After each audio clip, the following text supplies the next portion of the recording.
But what's something that you've seen that completely ruins an agent? You see it happening, you know it's coming. It's a three-letter word.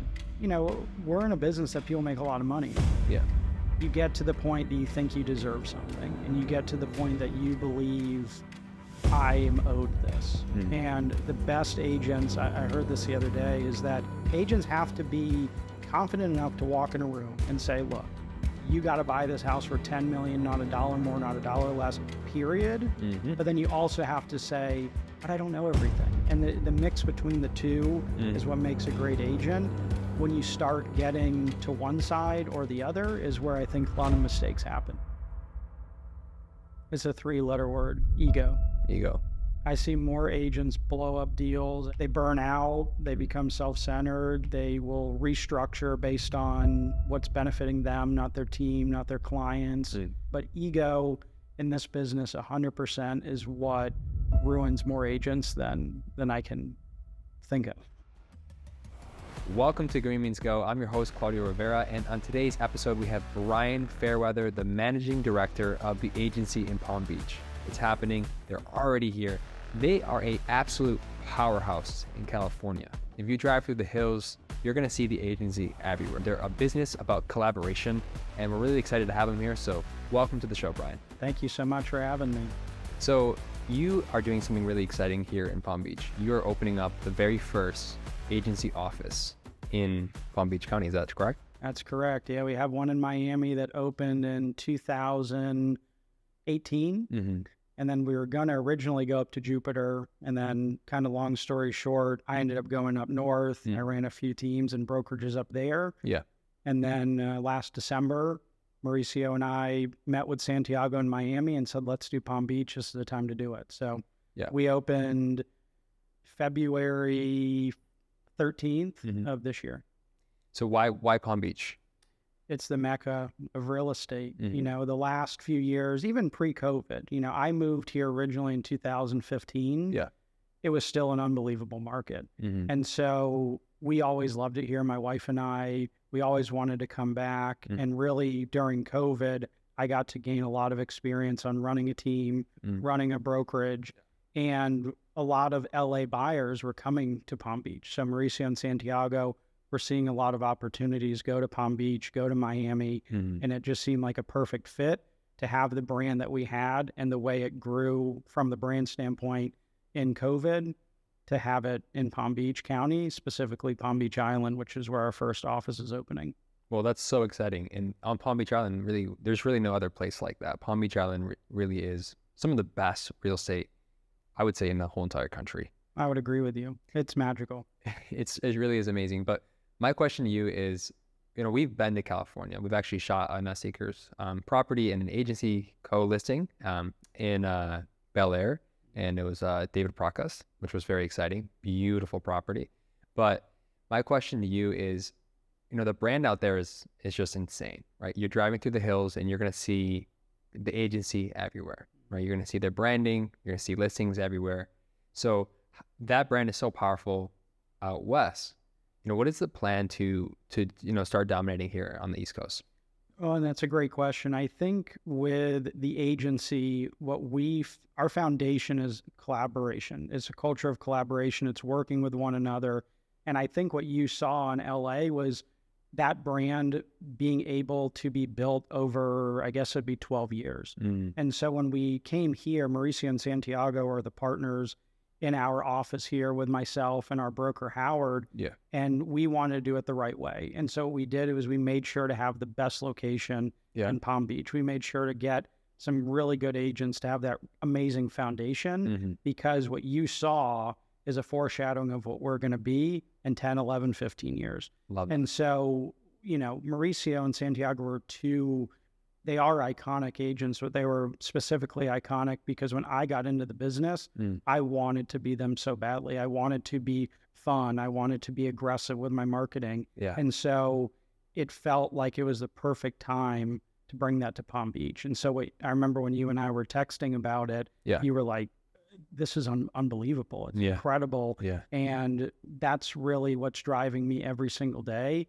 is the feeling that you had when you worked with an agent like David in LA, Yeah. that we have that here. And that's something that we're constantly striving for.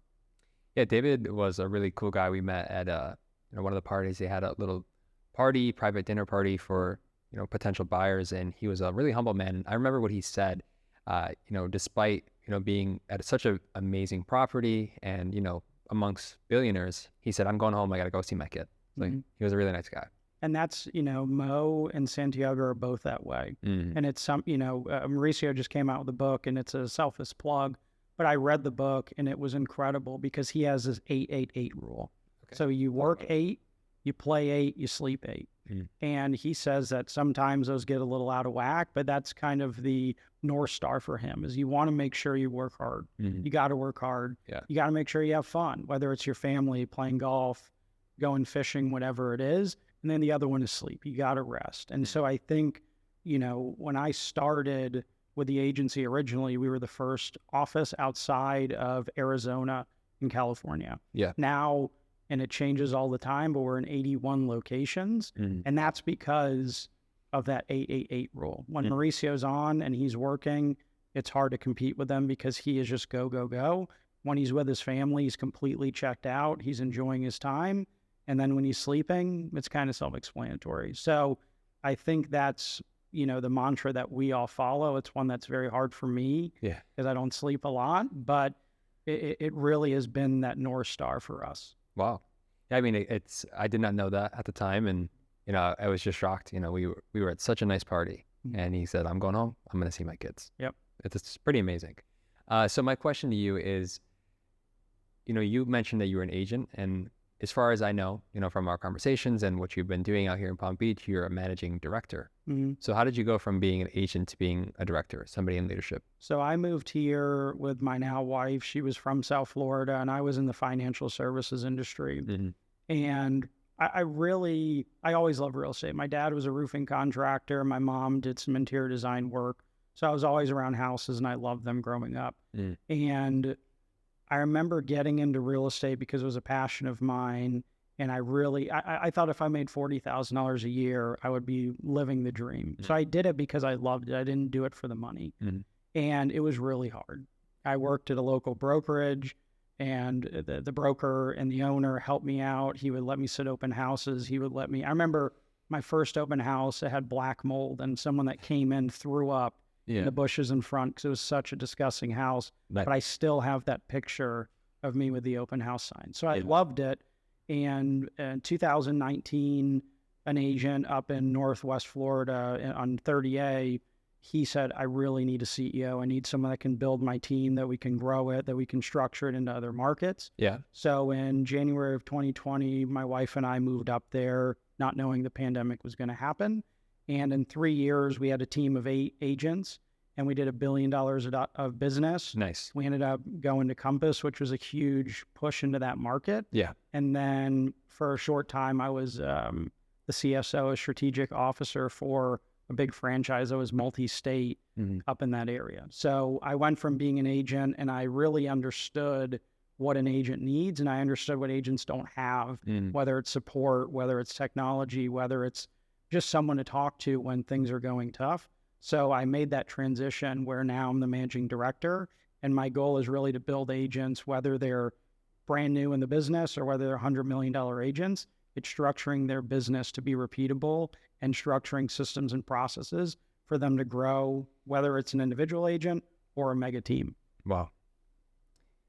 So you went from having an open house and black mold. So it sounds like really humble beginnings to being a CEO and leading a team of $1 billion. What do you think the 3 characteristics that you had during that time that made you an effective leader? I think it's being, and again, I give a lot of my success to Mauricio, and this was even when I was not working with him at the agency. Sure. I remember the first time I met with him, he said, "The best agents ask questions and shut up." And I realized that the more rooms I could get in that had people that were way smarter than me, whether it was business, whether it was sports, whether it was any type of profession or hobby, and just listen, because you can learn so much about whatever it is. I started playing hockey again one of my good buddies, I remember we were talking, and it was something so little where he said, hey, you should try this instead of that. And it completely changed my game that day because I was listening and I was learning. And so I think that's the first one. I think the drive to get better always is number 2. And then 3, I think it's just staying humble. You know, I truly believe that I don't deserve anything in this life. So I'm very grateful for everything I have. And my mind shift changed a lot when I stopped living with a scarcity mindset. Yeah. Started living with that abundance. Yeah. And, you know, it's even, you and I have talked about it. When you go after something and you have a goal and you ask people, hey, can I shoot your house? Hey, can I list your house? Sure. People want to help people. And I think that this journey, you know, it's been, I guess, 8 years. The more you ask for help, the more people want to help you. You know, it's kind of a buzzword, but there's really a lot of, you know, emphasis that can improve your life if you consider it abundance mindset. Yeah. You know, listening to just Mauricio talk on podcasts, you know, I've heard him talk about abundance mindset. What have you learned from Mauricio? You know, somebody who's really a winner. So it's been a dream come true to be able to work with him. It's been a bigger dream come true to call him a friend and mentor. And I think him and Santiago have the abundance mindset of whatever your dream is, let's do it. Yeah. It's not, oh, that's crazy. Oh, you realize that's unrealistic. There's been no conversation, whether it's with me, an agent, or anyone else, that I'm with the two of those guys, that they don't say, okay, let's do it, and we'll figure it out on the way. Because Mauricio has the same thing. He came, you know, from humble beginnings. He worked very hard. Yeah. Same, Santiago moved to the United States. He didn't know English, and he was a busboy at a restaurant in LA. Wow. Got his license and was doing both, you know, 100 hours a week. And so I think the abundance is just not comparing what everyone else is doing. You know, you want to pick up tips. You want to say, hey, you're doing this, I'm going to try to copy it. Or, hey, you're doing that, I'm going to try to do it my own way. Yeah. But the abundance mindset is really the sky's the limit, and the only person that can interfere with that goal is yourself. Yeah. I've heard very few people say that. Very few people. You know, everyone talks about, you know, dreams can come true. One time I was shooting a house. It was right next to Mar-a-Lago. It was $37 million. And just getting, you know, talking to, you know, the person at the house. And I said, like, what's something you believe? And they said that anything's possible. Imagine owning a $37 million house. And they believe that anything is possible. Yeah. I mean, it's so few people who really believe that. And it's something about being around those kind of people that can really help foster growth. So, you know, with the agency, I know that you mentioned it's collaboration, and all sorts of brokerages have different styles of communication, of, you know, play between the agents. What is it like at the agency?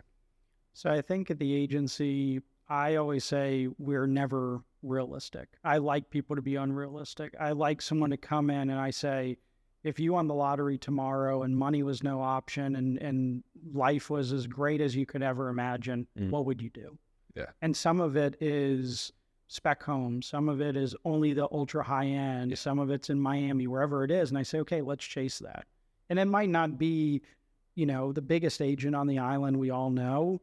He started at ground zero. Yeah. So it's sometimes finding mentors that you can get in touch with. But I think being unrealistic and being unwavering with your goals is key, but you got to know exactly what that goal is. Don't have a goal based on what you think is great or what your wife or husband or whoever it is. Do what you feel wakes you up in the morning, gets you excited, makes you uncomfortable.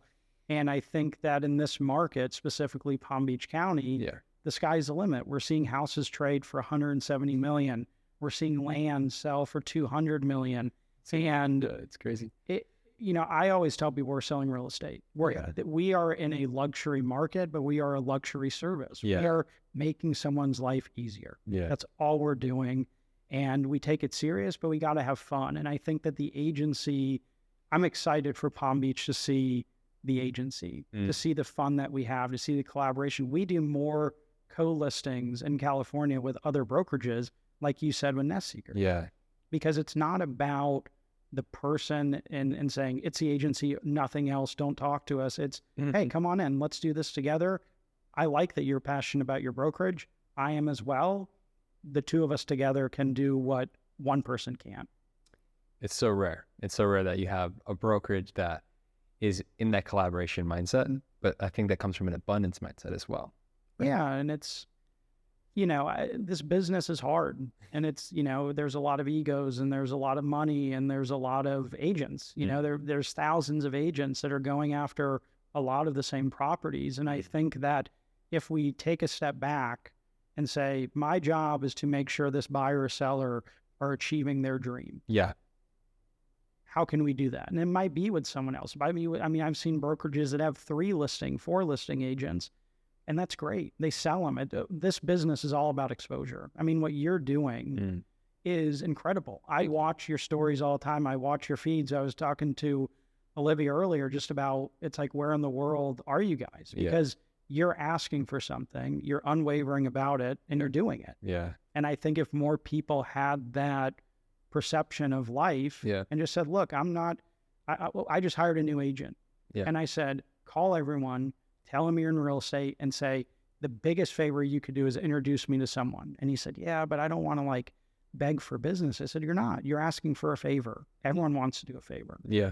And so I think that you can't achieve your goals if you don't know what it is, and you can't accomplish it without people around you. And I think this whole mindset of put everything on one person's back and carry it up the hill, success is not one person. It's a plethora of people, and you need a team behind you. It's amazing. You have to be willing to ask. So few people are willing to ask. Mm-hmm. Just so with that being said, who's one person that that would be, that would benefit from content like ours?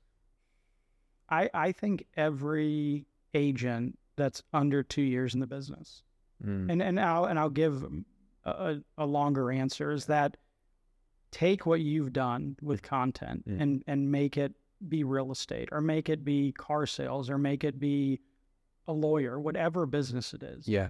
Your story is driven upon, I took a risk. I was unwavering on that risk. I'm going to ask every single person unapologetically, and I'm going to work my ass off to make sure that everything I promise, I'm delivering. Yeah. And I think your story can transcend business. It can transcend, it could be sports. Yeah. Hey, I need help. I cannot shoot a basketball the way I wish I did. Can you please help me? Just asking and going after your dreams. I truly think this podcast transcends just real estate. I would say so too. We like to think that it's more than just for real estate agents, but entrepreneurs and go-getters and people who want to transform their life. We've had such a privilege to talk to awesome people and hear awesome stories. And a question that I just have as we're talking is, you've led a lot of people and you've helped a lot of people become more successful agents, but what's something that you've seen that just completely ruins an agent, just crushes their business? Like a mistake pattern that it's like you see it happening, it's coming. It's a 3-letter word: ego. Ego. I see more agents blow up deals. I see more agents, financially buy things they shouldn't, or, and I think it's ego, is that you get to the point that you think you deserve something, and you get to the point that you believe, I am owed this. And the best agents, I heard this the other day, is that they have the ability to be so crystal clear about their goals and almost arrogant about chasing it, but they're also so self-conscious because they know what they're doing is big, and it's the mix between the two. So I think you have to, I always tell agents have to be confident enough to walk in a room and say, look, you got to buy this house for $10 million, not $1 more, not $1 less, period. But then you also have to say, but I don't know everything. And the mix between the two is what makes a great agent. When you start getting to one side or the other is where I think a lot of mistakes happen. But ego in this business 100% is what ruins more agents than I can think of. You see it all the time. What happens to those agents? They burn out, they become self-centered, they will restructure based on what's benefiting them, not their team, not their clients. And I think, we're in a business that people make a lot of money. Yeah. So just because you made $5 million last year and you made $2 million this year, it doesn't mean you're not successful, but you have gone downhill. Or it might be you're losing clients to other people. But I think the best agents that I've ever met are the most humble, They're always constantly learning, and they always spend time with. I mean, I remember my first day in real estate. I had not sold a property. I didn't know what an escrow was, and the first email I sent was to Christian Engel, and he responded in 20 minutes. And I've had a relationship with him, whether it's a few texts or email, but he was always gracious enough to say, hey, thank you so much for calling, emailing me, texting me. That's why he is where he is. He works hard, but he always knows that he can learn more. He always knows he can do a deal with someone he doesn't know. And that's what makes him Christian Engel. He's a top. He is. It's about as high as it gets. Yes. Yeah, we shoot some properties for him, and it's just insane to see the business that he gets. But and he's so nice. Yeah. I mean, I went to a broker's open he had Thursday. Yeah. And you would have thought I was going to buy the house. Yeah. Hey, thanks for coming. So nice to see you. If you have any questions. And I think there's so many agents on this island, Palm Beach specifically. Dana Koch. I mean, when I was starting, he helped me so much.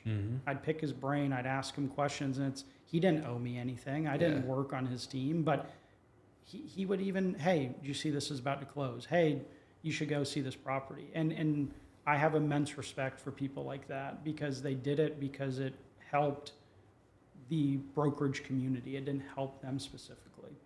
Any other legends that you can call out? Oh, man. In Palm Beach? Yeah. People who just do business really well. Margaret Brandt does business really well. Jim McCann and Hill Scaff are incredible. I mean, Hill Scaff's one of my best friends. He was in my wedding. But I love the way they do business, because they put the client first. And I remember having lunch with Jim and Dave Scaff. This was probably 4 or 5 years ago. Yeah. And I said, what do you do to celebrate when you have a big closing? And he said, I don't, because that's my job. I celebrate that they had the sale or they bought their dream house, but I don't celebrate, because then you become very, manic with, oh, I got a deal done. I'm really excited. Oh, I lost a deal. Now I'm really upset. And that's a really hard way to run a business. So it made me realize that you should be closing deals, so you don't have to celebrate everyone. Yeah, fair enough. Yeah. Mauricio talked about that on a podcast with Ed Milet. Yeah. What have you learned from Mauricio? What's he like? Too much. Too much? What I've learned from him is he has fun. There's not a room he walks into that people don't get excited, even if they don't know him. I've been able to travel all over the country, whether it's LA, New York. We were in Naples a few months ago, and he's the life of the party. Yeah. He cares. I mean, when he's talking to you, he's talking to you. He doesn't care who's walking in the room, if someone richer is sitting next door. And he talks about that in his book and in the Ed Milet podcast, where he is focused on the person he's talking to, because he's focused on getting to know them, whether they can buy a house or not. And the same with Santiago, even the same with Howard. I mean, the people I've surrounded myself with, I'm very fortunate, because they put other people first, but they get to celebrate their life the way they want to. And I think that Mauricio puts, thousands of people before him, and he has been successful because of it, but he's not doing it to be successful. He's doing it because that's who he is. Yeah. And I've met his dad. His dad's on his team in LA. Beautiful. He's the same person. That's amazing. Yeah. And his kids. Yeah. And his story is so incredible. It is. I mean, it's a unbelievable family, but I think what I've learned most about Mauricio is that you have to enjoy this life. You only get one of them, and he lives life to the fullest, no matter what he's doing. And he is ultra competitive. He's going to listen to this podcast. We played golf the other day. I didn't play very well, and he kind of said, hey, you better turn this around, because we were just playing, but he's very competitive, but he loves to have fun. And as soon as we walked off the 18th hole, it was, hey, let's go grab a beer, let's talk. And it's just, he's a presence to be around. Where'd you guys go? Say that one more time. Where'd you play golf? We played at Pine Tree down in Boynton. Nice. Yeah. Does he like Florida? He does. He loves Florida. Does he have a property out here? Not yet. Well, I'd like to sell him one. I would like, I think there's a few people he would know. Yeah. But yeah, him and Santiago both love Florida. They spend a lot of time here. Yeah. And Howard, has been here for several years. I won't age him again, but Florida is a great place to be, especially with everything happening in West Palm, happening in Jupiter. You're seeing a lot younger demographic. You're seeing a lot more permanent demographic that are coming here. And when my wife and I decided to move back, we were reluctant on would we recognize where we're coming back to, because the pandemic changed a lot of Florida. Yeah. And I would say we love it now more than we did the 5 years we were here prior. And it's just because the culture, the environment, people are just, it really feels like this city that we've always wanted. It's the best. It is. I love West Palm Beach. I love Palm Beach. Everything about South Florida is really amazing. And it's so diverse. But my question for, we've talked about it a little bit earlier, but I want to dive a little deeper into it, if that's okay with you. So the agency, right? It's huge in California. And there's an amazing opportunity being in Palm Beach. But with brands that are already so strong and developed, and other strong brands coming to South Florida, what do you think the agency is going to do to stand out? I think it's being unapologetically who we are. And there's a lot of amazing brands that are already down here, and I think the ones that have been here for 100 years are very successful because they stick to who their brand is. They do. Our brand is culture of collaboration. Our brand is having fun. Our brand is, we are a marketing company that sells real estate, but I think most importantly is that we are a luxury boutique brokerage. Yeah, that's very special. Different. We will never have in one office 500 agents. That's not our motto, because again, the more agents you get, it dilutes the ability to collaborate. It dilutes the ability to work with each other because there's so many people. And so we will have multiple offices in Palm Beach County, but they will never be 500 agents per office. Just because you really are a family. We have 11 agents now. We'll probably bring on another 10 in the next 60 days. But it already feels like a family. We've been in our office building furniture together. We've been talking about new agents, how they can jump on open houses or go to showings. And it really, when I am talking to an agent about coming on, I make sure to let them know. If you are an island and it's your world and everyone lives in it, I respect you, but that is not the case. And we've had agents that production-wise would be incredible, personality-wise would be incredible. They're friends of mine, but they want to be on their own island, and that's not our special sauce. Wow, that's very powerful. It is, and it's hard in the beginning. We're in the startup phase. But again, I think what I appreciate the most is when you messaged me and said, "Hey, what you guys have going out in LA is incredible." That's been my goal since the start, was let's not look at Q1 through 4 of this year. Let's think of Q1 through 4 in 10 years. 10 years. And that's where, we've been able to bring on some amazing agents that I knew 5 years ago. Yeah. So again, I think the other thing agents don't do the right way is they're too transactional. They just say, "Hey, the deal's done. Thank you so much. I'm off to the races, and thanks for the paycheck." But I've realized the mistakes that I've made is it's not even burning bridges, but always keep in contact with people that have helped you along the way, because you never know when that circle comes back. We just hired an agent, Nick, that was with us 5 years ago, and he's exploded in Port St. Lucie and Stewart and Hope Sound. Yeah. And when I came back, I called him and I said, "Hey, I'm back and I'm with the agency." And he said, "Okay, tell me what day, because I'll sign my papers." And it's because we stayed in touch. It's because we talked all the time. And so, I think if agents did treat it like a relationship, even with other agents, but they're not our competition. There's going to be someone that if I'm listing their property, the buyer or the seller loves me and dislikes you and vice versa. And so you don't have to be loved by everyone. And I think that's a big thing with agents, is they're trying to be everything for everyone. And the best agents, it's not that they don't care, but they say, "Hey, this is the type of person I want to work with. And if you're that person, I would love to meet you. If not, I hope you find the right agent for you." Yeah. It's the abundance. It's not, I'm going to change who I am to get business. That's amazing. Yeah, I saw, just seeing it, we were in California and it's everywhere. It was really exciting to see. It was really, how did you guys build, such a luxury brand out in California? It really started from when the agency started. Billy and Mauricio, which are the two founders, they wanted to build a brand that it was about the agents Sure. in the brand. That's why it's called the agency. They didn't want to name it after themselves. They didn't want to name it something in California that was so specific. They wanted to say, what is a blanket name that we can call it, that people can, wear it as a shield, our hats and our shirts, the amount of clients and people that aren't even in real estate that wear our stuff. It's because we have become a brand outside of real estate. And that's what Mauricio always wanted. But then he saw a lot of the older brokerages that became very stale, and they became very boxed in, and they weren't creative, or they weren't, revolutionary in their thinking. Yeah. And so kind of like we talked about before jumping on this was Mauricio was a top agent, became the number one agent during the recession in 2008. Wow. Because he took all of his money and put it into marketing. So he was taking Wall Street Journal, all these big publications.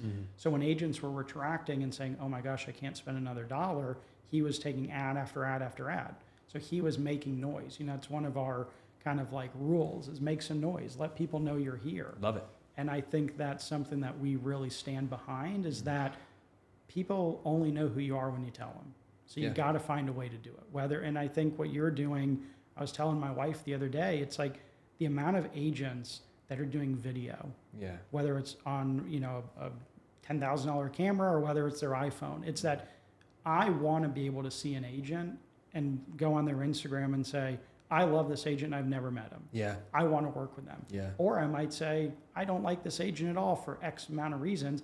Both are good for the consumer and both are good for the agent. Absolutely. Yeah. Content is huge. Huge. So you say you're a marketing company. Why do you guys say that? Because we focus on marketing as if we have collaborated and we have brought on people that have worked for huge companies. Yeah. Whether it's Mercedes, Rolls-Royce, Rolex, and you're marketing a house, and you can put on MLS and you can pray it sells. Or you can go out and get that buyer. We have things in our back end that are so intricate and are so down to the science of, if I have a $50 million listing, I know who the buyers are for it, and I can contact them. And there's ways through research and algorithms and all these different avenues that I know what a $50 million buyer wants, what they need, where they hang out, where their social clubs are. Yeah. And then we have tailored marketing from e-blast to email, or same thing, e-blast to social media to marketing books. We have all these things, and then the benefit too with marketing is that we're all marketing together. Yeah. So I might be marketing to an agent in New York, and then they're marketing to their client, and then we can all do a deal together, and we're seeing that a lot right now. Yeah, it's amazing, and you guys have the Netflix show. We do. How has that been for you guys? Yeah, surreal. Really? I will not be on the show. Yeah. But they're actually coming down here to talk about, Florida would be the landscape. Right now they're focusing on Beverly Hills, and I think that's the only thing they're working on now that I'm aware of. But the show gives some insight to being in real estate. There's been a lot, $1 million listings, selling Sunset, a lot of those avenues. And what Mauricio wanted to do with this show is to really show what it is to not only work in real estate, but for him working with his family, but then also running a brokerage. And, I will say I've watched every episode, and that's actually how him and I got reconnected. Yeah. Because I was moving back here, not knowing what I was going to do. I was either going to be an agent again or, do some sort of development. And my wife and I were watching the show, and I texted him. I said, hey, the show's actually not that bad. Yeah. And he said, man, I wish you're still in Palm Beach. We're actually in South Florida. And ironically enough, I was at my in-laws. Yeah. So the next day we went and had lunch in the Miami office, and here we are today, 5-6 months later. Yeah, that's so exciting. The show is entertaining. It is. It is really entertaining. And it does a really good job of everything you just said, showing the family, showing the brokerage, showing the culture. And it's amazing. How did they produce that? I mean, to have, of course, in California, it's a little easier to have that sort of crew and talent, but he must be really well connected to be able to pull something off like that. Yeah, and I'm not sure. He is very well connected, and I know that that was, a dream of his was to have a show because, again, it allows him to tell his story as authentically as he can. Yeah. And, I think for him, he took it very, very serious. And so he pitched it to the right people. Again, it had that unwavering goal, went after it, and it took, a long time for them to pick it up. But when it did, it took off. We're in season 2 right now. Yeah. So it's something that it was surreal. Yeah. I had just signed back to come to the agency. I think it was November of last year. Was not telling anyone, and then I remember so many people would say, "Hey, remember when you worked for the agency?" And they would click Netflix, and it was like in the top 10 most watched shows. Huge. In that section. And so I think it gave people, real estate's sexy. People love it. They love it. Because people either daydream about owning a $10 million house or daydream about the commission from a $10 million house. And so there's so many avenues of what real estate can provide. And it's funny that I've lived in the generation of starting $1 million listing and being I grew up in Tallahassee. A real estate agent was selling $200,000 homes. And then next thing you know, you're watching this show where their commission is $200,000. It's been a wild ride for our industry. One in the first episode, he says there was like drama around something. It was like a nice little conflict, and he goes, every $10 million listing is $250,000, so that's a lot on the line. It was entertaining. It is. It's super entertaining. Well, and it's entertaining. Yeah. I would say more of our clients that we wouldn't expect to watch the show or to know that side of our business. Yeah. And it's because it can be drama, it can be exciting, it can be motivating, and I think I can talk to 5 people that watch the show and I get 5 different answers. Different perspectives. It's really well put together. Yeah. Super exciting. So, with the, what's coming next for the agency? You're here in Palm Beach. That's my last question. What are you looking forward to? I think it's just building something that we're proud of. For us, the goal, and this was my goal when me, Santiago, and Mauricio sat down, was to have, I call it kind of the perfect or it would really be kind of the 4 quadrants of Palm Beach County. So you'd have Palm Beach, Wellington, kind of the Jupiter area, Delray, Boca. And so that's really the 4 markets that I want to grow in the most. Palm Beach, in my opinion, is the pinnacle of those markets. That's why we started there. Yeah. But, it's been an amazing ride so far. We're only 5 months in or 4 months in, and we've seen a lot of traction. And I think we're coming in and we're not trying to take over the market. We're coming in and saying, we want to be a part of it. Yeah. We're not trying to squash the competitors. We're not trying to, say that it's going to be our market in X amount of years. We want to be part of a very prestigious and elite market like Palm Beach, and we want to do the same wherever we grow. And, it might even go into Broward County. We're obviously in Miami. Yeah. But for the agency, we want to go into as many markets that we feel we can bring value and we can have agents that want to be a part of our brand. For us, again, we're very selective on who we're bringing on, not because we're just caring about production, but we want people that are going to be with the brand for a long time. We want to be with an agent that it's 2 ways. We're giving them something, they're giving us something, because we are building it together. Super exciting. Well, thank you so much for sharing your insight today and just sharing the future of the agency and what it holds. And we're so glad to have you today. Yeah, thank you.